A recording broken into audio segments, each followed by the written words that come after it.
Hello friends, আজকে চলে এসেছি তোমাদের জন্য একটা চিকেন ভেজিস রেসিপি নিয়ে, যেখানে চিকেন আর সাথে ভরপুর ভেজিটেবল, যেটা healthy and at the same time খুব টেস্টি।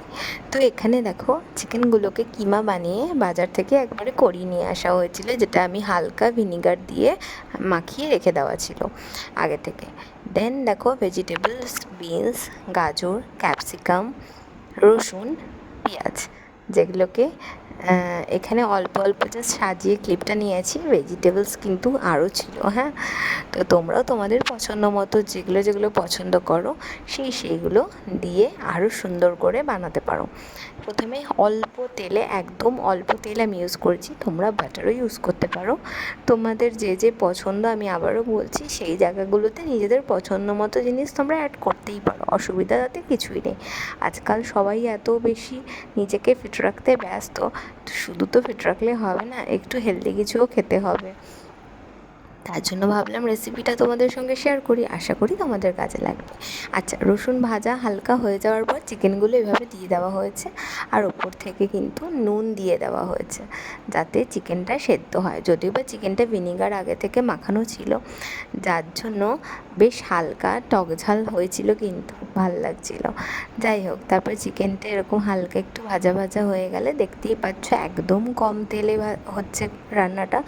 তারপর ভেজিটেবলসগুলো যেগুলো আমরা কেটে রাখা ছিল সেগুলো সব দিয়ে দেওয়া হলো, আর সাথে কিন্তু টমেটো ছিল, যেখানে এটা টমেটোটা লাস্টে দেবো, নাহলে টমেটো তো পুরো গলে যেত ফার্স্টের দিকে দিলে, ফার্স্টে এই ভেজিটেবলসগুলো, তাই জন্য দিয়েছিলাম। দেওয়া হয়ে গেলে একটু হালকা নুন ছিটিয়ে ওটাকে ঢেকে রাখা হয়েছিল। আর এই যে গোলমরিচ, যেটা আমাকে মা দায়িত্ব দিয়েছিল গুঁড়ো করে রাখার। চলো, একটা কাজ তো আমি ঘুরে ঘুরে পেয়েছি। তারপরে এখানে টমেটোগুলোকে দিয়ে দেওয়া হলো।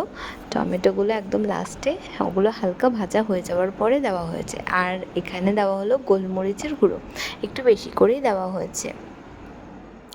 দেন এটা ভালো করে নাড়িয়ে চাড়িয়ে নিয়ে ঢেকে ঢেকে রান্না করতে হবে। এটা একটু সময় সাপেক্ষ, মানে রান্নাটা একটু ঢেকে ঢেকে করতে হবে, যাতে সমস্ত ভেজিটেবলস, চিকেনগুলো ভালো করে সেদ্ধ হয়, তাহলে দেখবে অনেক বেশি টেস্টি লাগছে। আর দেন এরকম করে রান্নাটা এতটা হয়ে গেলে, যখন দেখবে অনেকটাই হয়ে গেছে শেষের দিকে, তখন লাস্টে অ্যাড করবে লেবুর রস। এখানে একটা গোটা লেবুই আমরা ইউজ করেছি তার মধ্যে, ঠিক আছে? তাহলে কি হয়েছে, একটু বেশ টক টক লাগছিল, যেটা ভালো লাগছিল। তোমরা যেরকম টক ঝাল মিষ্টিটা পছন্দ করো সেইভাবে জিনিস দেবে। আর এখানে কিন্তু আমি একটুও চিনি দিইনি, ঠিক আছে? রেসিপিটা গোলমরিচ, নুন আর লেবু টক ঝাল মিষ্টির জন্য দেওয়া হয়েছে, আর আদারওয়াইজ কিচ্ছু নেই। ফাইনালি দেখো, আমাদের গরম গরম tasty chicken veggies recipe ready হয়ে গেছে। তোমরা এখানে পনির, মাশরুম, এটা আমি বলিনি, এগুলোও দিতে পারো। ফাইনাল লুকটা দেখো, দেখেই তো লোভে পড়ে যাবে, তাই না? তো একটু জানিও তোমরা রান্না করে বাড়িতে অবশ্যই, যে কেমন লেগেছে তোমাদের রেসিপিটা। আর একটা লাইক, কমেন্ট, শেয়ার করে দিও। টাটা।